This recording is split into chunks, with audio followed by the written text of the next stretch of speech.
দিনটি ছিল আরাফাতের দিন, আর সেদিন আলহামদুলিল্লাহ আমি রোজা রেখেছি।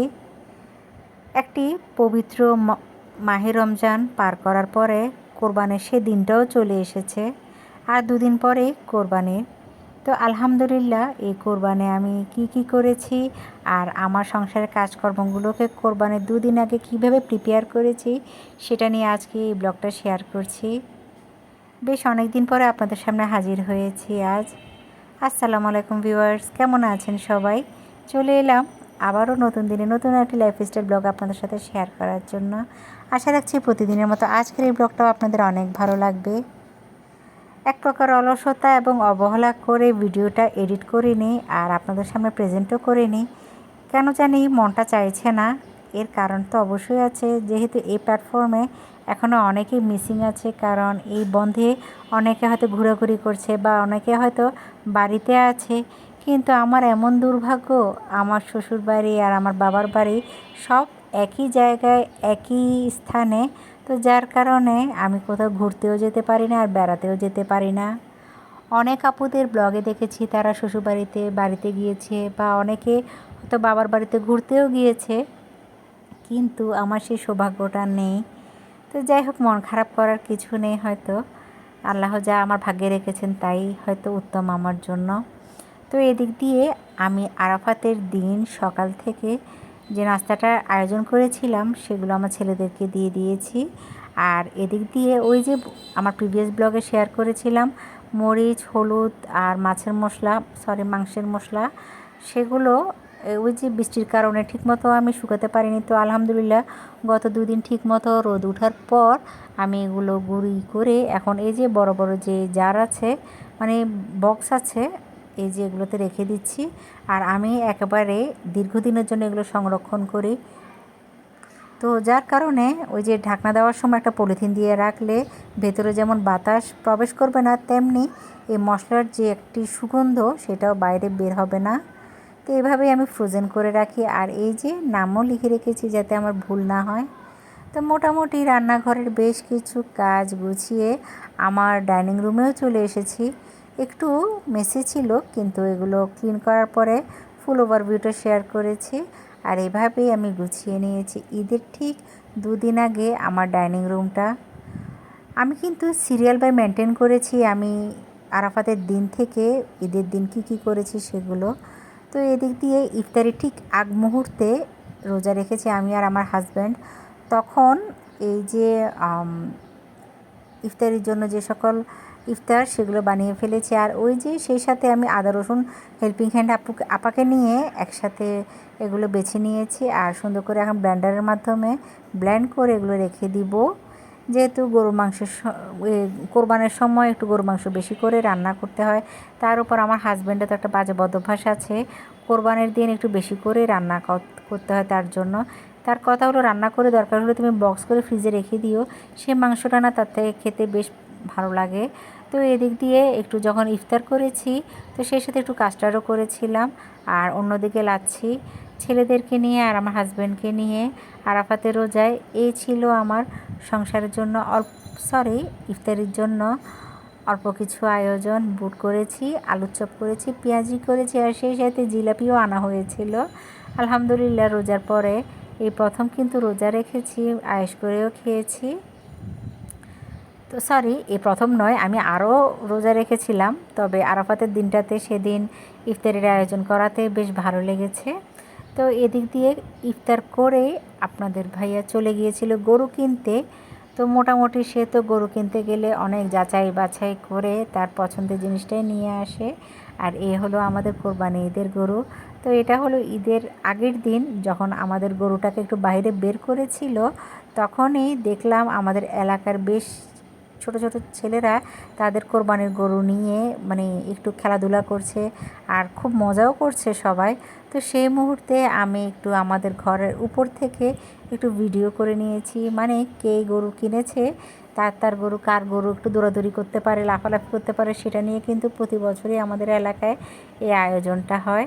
তো এদিক দিয়ে ঈদের ঠিক আগের দিন আমার শ্বশুরবাড়িতে, মানে আমি আমার ননস আমরা সবাই একই বিল্ডিংয়ে থাকি। তো আমার ননসের ঘরটা একটু বড়, তো যার কারণে সেখানে রুটি বানানো হয়। তো আমরা সবাই মিলে সেদিন অনেকগুলো চালের রুটি বানিয়েছি। তো কিছু রুটি মানে আমার ননসের বাসায় ছেঁকা হচ্ছিল, আর কিছু রুটি আমি আমার বাসায় নিয়ে এসে ছেঁকে নিচ্ছি, কারণ আমি না অন্যর ঘরে গিয়ে ঠিকমতো মানে কাজের যে একটা স্পিরিট সেটা থাকে না আমার মধ্যে। আমি আমার ঘরে এসে প্রত্যেকটা রুটি ছেঁকে নিয়েছি। এখানে অনেকগুলো রুটি ছিল, প্রায় বলতে পারেন 300 থেকে 350টা রুটি আমরা বানিয়েছি সেদিন। তো মোটামুটি রুটিগুলো ছেঁকতে ছেঁকতে প্রায় 2 থেকে 3 ঘন্টা গিয়েছে। আর চালের রুটি মানে একটু খুব সাবধানেই করতে হয়, না হয় হলুদ হয়ে যায় আর দাগ বসে যায়। তো রুটি বানিয়ে সেদিন তো সেগুলো রেখে দিয়েছি নন্নাসের বাসায়।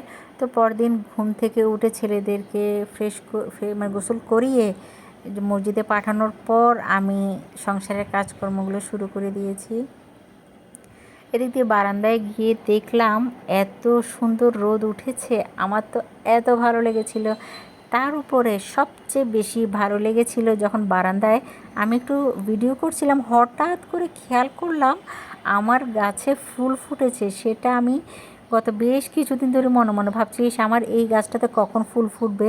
আমার মাধবীলতা গাছটাতে এই ফুলটা ফোটার পর থেকে আমার ঈদের দিনে যে একটা খুশি সেটা দ্বিগুণ পরিমাণে বেড়ে গিয়েছিল। এত ভালো লেগেছিল, আমি অনেকক্ষণ কিন্তু বারান্দায় দাঁড়িয়ে সময় কাটিয়েছি। তো যাই হোক, বারান্দা থাকলে তো হবে না, এদিক দিয়ে নামাজ পড়ে তো অলরেডি চলেও এসেছে ওরা। নামাজ পড়ে আমাদের সেই কোরবানি গরুটা জবাই করার পর তারা যখন বাইরে এগুলো করছিল, ওই ফাঁকে আমি ঝটপট করে আমার ঘরটা একটু গুছিয়ে নিচ্ছি। তো সুন্দর করে যখন গুছিয়ে নিয়েছি, হঠাৎ করে খেয়াল করলাম বিছানার বেডশিটের সাথে পর্দাটা কেন জানি ম্যাচিং হচ্ছে না। আর ওই যে ঈদে এটা দিয়েছি, রোজার ঈদের পর থেকে আর চেঞ্জ করা হয়নি পর্দাটা। তো ভাবলাম জানালার পর্দাটাও একটু চেঞ্জ করে ফেলি, একটু ম্যাচিং করে, হয়তো দেখতে ভালো লাগবে। তো যে চিন্তা সেই কাজ। আর আমার বেডরুমের জানালার পর্দাটাও একটু চেঞ্জ করে দিয়েছি, কারণ বিছানার বেডশিটের সাথে পর্দাটা একটু ম্যাচিং করা থাকলে দেখতে কিন্তু বেশ ভালো লাগে। আর যেহেতু ঈদের দিন তো আমরা কম বেশি সবাই ঘরটাকে সাজিয়ে থাকি, তবে রোজার ঈদের চেয়ে কোরবানির ঈদে এই জায়গায় একটু কষ্টটা কম হয়, কারণ ঈদের দিন সকাল থেকে খুব একটা গেস্ট আসে না, বলতে পারেন ঈদের দিন তেমন একটা গেস্টই আসে না, যা আসে ঈদের পর দিন থেকেই আসে।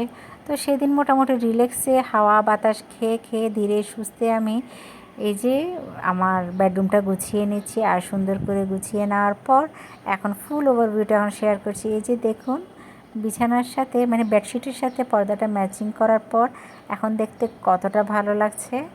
মোটামুটি সুন্দর করে সাজিয়ে কিছু গাছ দিয়েছি, আর রিয়েল প্ল্যান্ট দিয়ে ঘর সাজাতে আমার বেশ ভালো লাগে। তো সুন্দর করে সাজানোর পর এই হলো আমার বেডরুমের ফুল ওভারভিউ, যেটা এখন আপনাদের সাথে শেয়ার করছি। তো ব্লগের এতটুকু দেখার পর আমি তো জানি না আপনারা এখনও পর্যন্ত আমার সাথে আছেন কি না। যদি ভালো লেগে থাকে অবশ্যই একটু লাইক প্রেস করে বাকি অংশটুকু দেখে যাবেন। আর সেই সাথে আপনি যদি আজ আমার চ্যানেলে নতুন হয়ে থাকেন তাহলে সাবস্ক্রাইব করে পাশে থাকা অল বেল বাটনটি প্রেস করে রাখবেন। আর এই কাজটি যারা করে ফেলেছেন সকলকে অসংখ্য ধন্যবাদ জানাচ্ছি। আর আমার বেডরুমের বেডের পাশে যে ল্যাম্পটা আছে সেটা জ্বালালে এত সুন্দর লাগে, তো ভাবলাম যখন শ্যুট নিচ্ছি তো ল্যাম্পটা জ্বালিয়ে একটু শ্যুট নিই, হয়তো দেখতে বেশ ভালো লাগবে। আর আলহামদুলিল্লাহ আমার থেকে বেশ ভালো লেগেছে। ওই অবস্থায় আমি পুরো বেডরুমটা গুছিয়ে ঝাড়ু দিয়ে মপ দিয়ে পরিষ্কার করে গোসল করতে গিয়েছি। আর ঈদের দিন আলহামদুলিল্লাহ আজ আমি একটা নতুন ড্রেস পরেছি। প্রতি ঈদে চেষ্টা করি ঈদের দিন সকালবেলা একটা নতুন ড্রেস পরতে, আজও পরেছি। আর এই ড্রেসটা আমি রোজার ঈদে কিনেছিলাম কিন্তু সেলানো হয়নি, তো কোরবানির ঈদে সেলাই করে তারপরে এটা পরিয়েছি। এই হলো আমার মানে ঈদের দিনের একটি সুতির ড্রেস। আর এই ড্রেসটা পরে এখন কিছুক্ষণ সাজুগুজু করে কিছু পিক তুলেছি আমার ছোট ছেলের সাথে। মেজো ছেলে সে সময় ছিল না আমার কাছে। তো এদিক দিয়ে আমার বড় ছেলের রুমটাও একটু বিছানা বেডশিট একটু চেঞ্জ করে গুছিয়ে নিয়েছে। আর ওই যে দেখতে পাচ্ছেন গতকাল যে রুটিগুলো আমরা বানিয়েছি এগুলো সবগুলো এক জায়গায় রেখেছি। আর আমার নন্নাসের বাসায় সুজি রান্না করেছিল, ছোট ছোট বাচ্চারা তো ওরা তো না খেয়ে থাকতে পারবে না দুপুর পর্যন্ত, সেজন্য সব সময় সুজি দিয়ে এই যে চালের রুটি দিয়ে মানে রান্না করা হয়, আর আমরা সকালবেলা খেয়ে থাকি এটা। আর মাংস আস্তে আস্তে প্রায় দুপুর হয়ে যায়, 11টার পরে মাংস এসেছিল। মানে সিন্নির মাংস, চট্টগ্রামে আমরা এগুলোকে সিন্নির মাংস বলে থাকি। আর এগুলো আমার শাশুড়ি বেঁচে থাকতে আমার শাশুড়ি রান্না করতো, আর এখন আমার বড় নন্নাস করে থাকে। তো উনি যখন এগুলো করছিল তখনই চারপাশে আমরা সবাই দাঁড়িয়েছিলাম। আর এই জিনিসটা না আমার থেকে বেশ ভালো লাগে। এখানে প্রায় 15 কেজি করে 30 কেজি দুটো ডেকচি উনি রান্না করছিল। আর এই মাংসগুলো আমরা সবাই মিলে একসাথে খেয়ে থাকি। তো এই যে মাংসটা কিন্তু খুব মজা হয়। আর আলহামদুলিল্লাহ এই মাংসটা আমি জানি না, কোরবানির এই মাংসগুলো যেই রান্না করে, যার ঘরে রান্না করা হোক না কেন, খেতে কিন্তু বেশ ভালো লাগে। আর এখানে তো দেখতে পাচ্ছেন কতগুলো মানে মশলা দিয়েছে, পেঁয়াজ দিয়েছে, আদা রসুন, বলতে পারেন চোখের একটা মানে অনুপাতেই এই কাজগুলো করা হয়। আর এই যে চুলায়ও বসিয়ে দিয়েছে।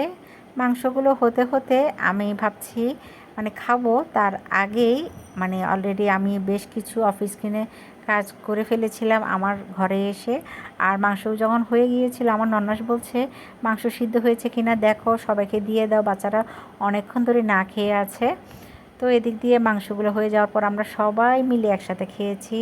নন্নাস, ননদ, তারপর যা, প্রথমে পুরুষদেরকে খাওয়ানো হলো, বাচ্চারাও খাওয়ার পর তারপর আমরা মেয়েরা খেয়েছি। আর এদিক দিয়ে মানে খাওয়ার পর অনেকক্ষণ ফ্রি বসেছিলাম, কারণ এখনও সবগুলো মাংস ঘরে আসেনি। তো এ ফাঁকে মানে আমি বিকালে তো অনেক মাংস রান্না করব, সেজন্য মাংসের যে মশলাগুলো আছে সেগুলো এই যে আমার যে কাছের জার আছে সেখানে রেখে দিচ্ছি, মানে রেখে দিব। মশলার জারগুলোতে আগে থেকে এই কাজগুলো করে রাখলে ওই যে মাংস রান্না করার সময় তেমন একটা কষ্ট হবে না। আর এখানে আমি অনেকগুলো মশলা একসাথে নিয়ে নিয়েছি। আর এভাবেই সুন্দর করে সব কিছু গুছিয়ে নিলাম। একা হাতের কাজ হয়তো একটু লেট হয়, কিন্তু একটু গুছিয়ে কাজ করলে যে কোনো কাজ মুহূর্তের মধ্যে হয়ে যায়। আর যখনই কোনো মশলা রিফিল করবেন তার নিচে একটা কাপড় দেওয়ার চেষ্টা করবে, তাহলে হয় কি মশলা ঢালার সময় অনেক মশলা আশপাশে পড়ে যায়, যাতে ছড়িয়ে ছিটিয়ে না থাকে। তখন এই কাপড়টা দিলে বেশ সুবিধা হয়, আর ময়লা হওয়ার কোনো চান্স থাকে না। আর এই যে এখন সরিয়ে নিলাম।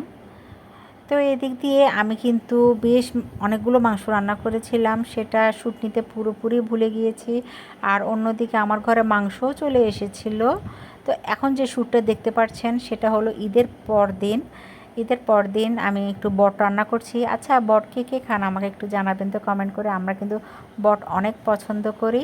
তো ঈদের পরদিন একটু ডাল রান্না করেছি, আলু ভর্তা করেছি, সেই সাথে গরু মাংস রান্না আর একটু বট ভাজা করেছি। তো এই ছিল ঈদের পরের দিন। আর ঈদের 2 দিন আগে কীভাবে সংসারের কাজগুলোকে গুছিয়ে করেছি সেটা নিয়ে আজকের এই ব্লগটা আপনাদের সাথে শেয়ার করলাম। যদি ভালো লেগে থাকে সুন্দর একটি কমেন্ট রেখে যাবেন। আর আপনাদের ঈদ কেমন কেটেছে সেটাও কিন্তু অবশ্যই জানাবেন। তো আজ এখানে রাখছি, দেখা হবে নেক্সট ব্লগে। আল্লাহ হাফিজ, আসসালামু আলাইকুম।